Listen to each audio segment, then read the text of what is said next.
Olá, mais uma aula no nosso livro Ler e Escrever, dando aí seguimento ao nosso projeto didático Incríveis Animais Pequenos. Nós estamos na etapa 2 e hoje nós iremos falar sobre a atividade 2D.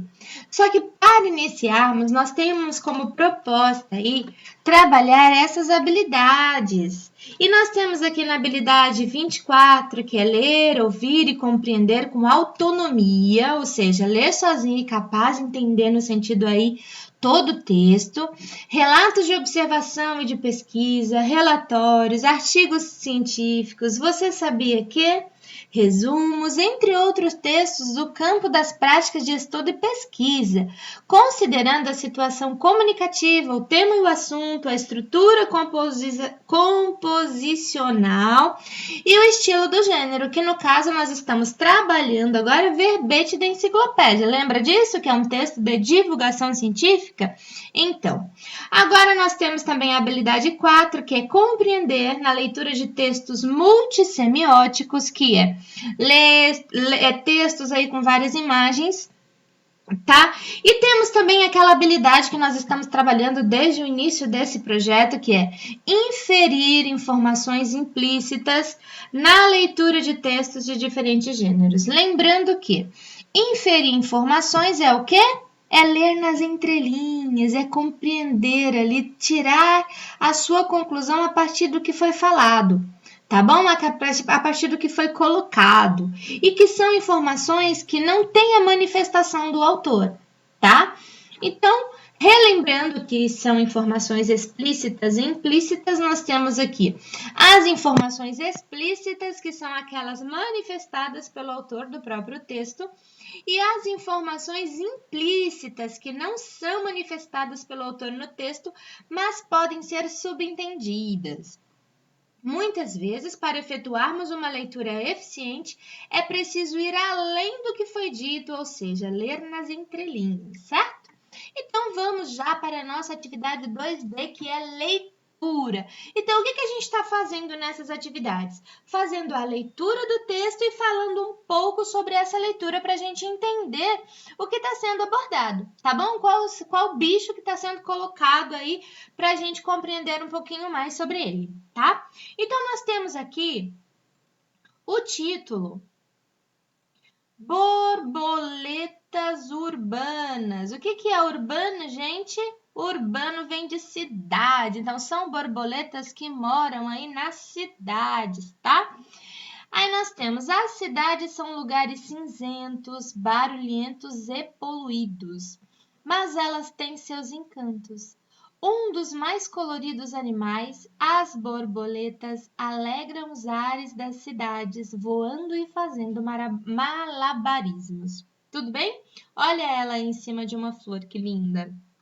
Agora vamos fazer a leitura desse texto, tá bom? Que começa assim. Primeiro parágrafo.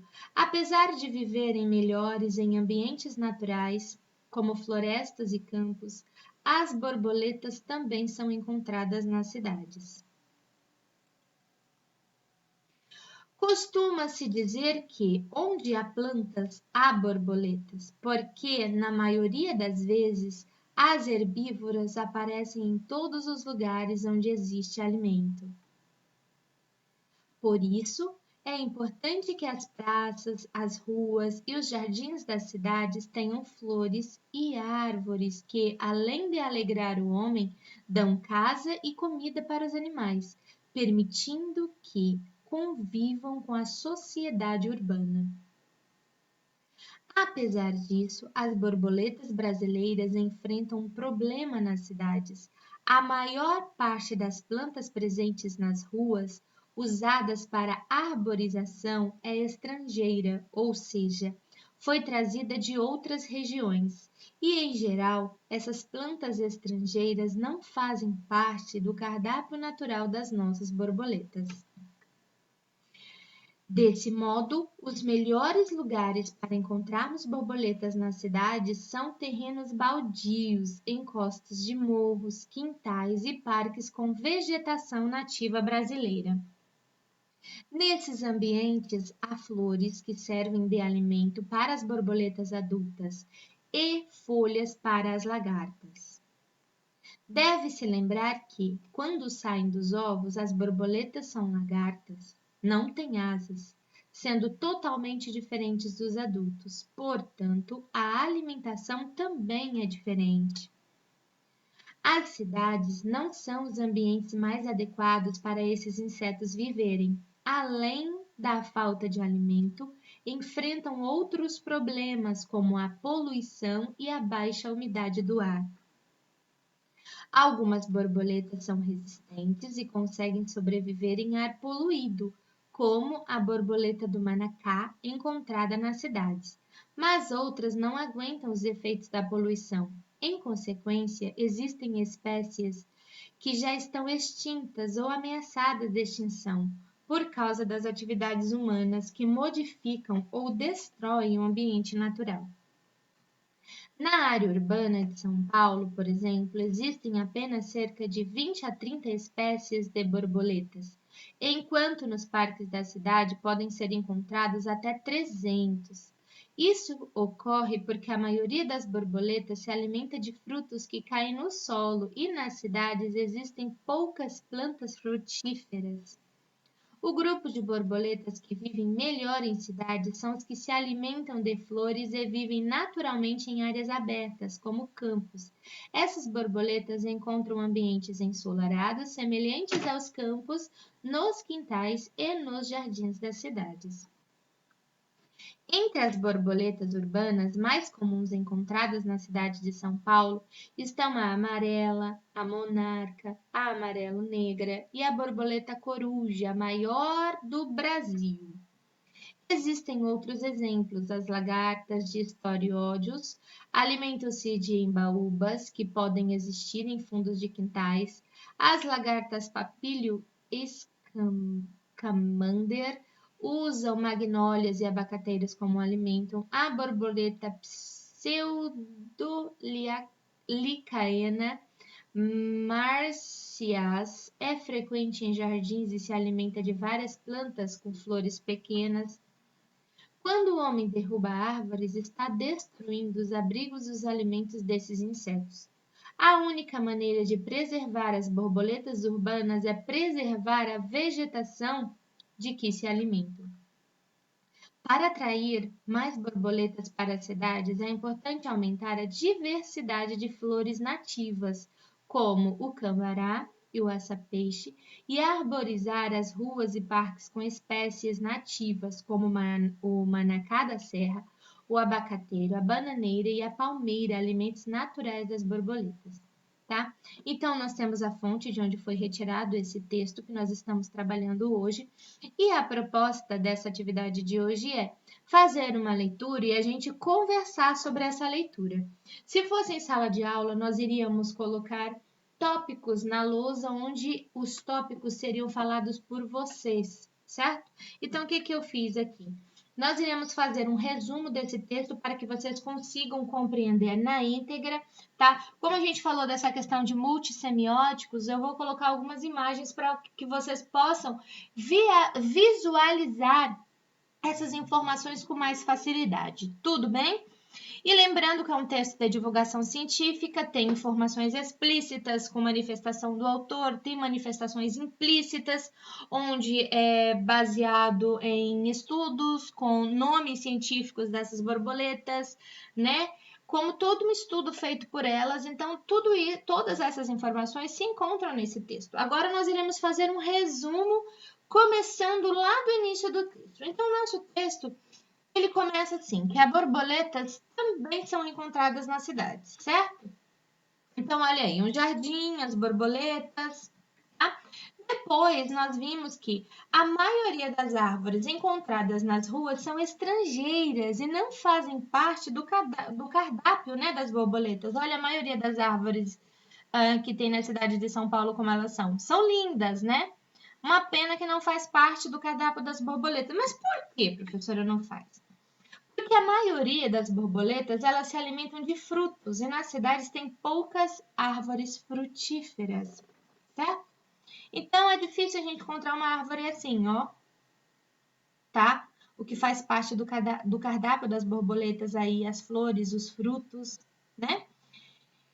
E as cidades não são ambientes adequados para borboletas, porque além da falta de alimento, tem a poluição e a baixa umidade do ar. Não é a situação essa que as borboletas, elas são sensíveis às mudanças do ambiente. Questões como umidade e temperatura e também a variação na quantidade de luz, todas influenciadas pela poluição. Mexem muito com a vida da borboleta, né, gente? Com a vida das borboletas, né?